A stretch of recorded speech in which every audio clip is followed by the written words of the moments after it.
Hey everyone, Ross McCorkle here with another episode of the Depot 180. The Pittsburgh Steelers picked up right where they left off in week 2 of the preseason with a very similar type of performance from the starting group on both sides of the ball. Kenny Pickett was a perfect 4 for 4 passing for 86 yards. 2 of those passes were explosive plays, one for 33 and the other for 35, one to Deontay Johnson, the other to George Pickens. Both of those receivers have looked great in the preseason. The passing game is clearly poised to take a big step forward over last season.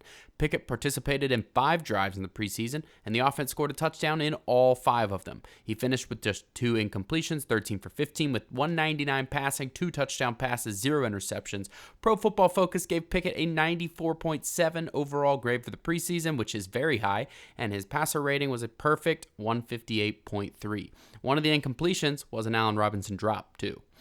Najee Harris and Jaylen Warren appeared to have a much tighter division of labor than initially thought, with each handling about half of the duties with the starting group throughout the preseason. The running game in previous weeks had struggled outside the long Jaylen Warren run, but this week both Harris and Warren ran well, and there were large run lanes to get through for them both.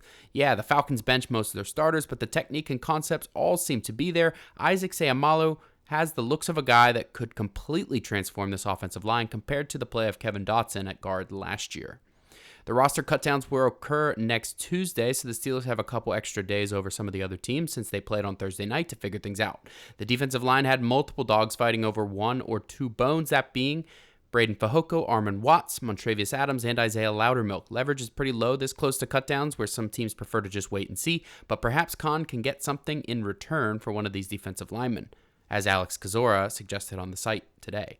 None of them have looked like the obvious cut, and levels of competition have been good at the position throughout the camp and preseason. This is not to say trades can't happen now, as the Arizona Cardinals just made multiple trades just a day or 2 ago. Nick Herbig seemed like a long shot to contribute when he was first drafted, given the team has 2 high-level edge rushers and Marcus Golden, a veteran. Now he appears to be right in the mix with Golden for that top backup spot. Another sack in another preseason game. They have different styles and different strong suits, which will make this edge rusher group as a whole much better. Offensive linemen have a whole lot to prepare for and to think about against this edge rush group.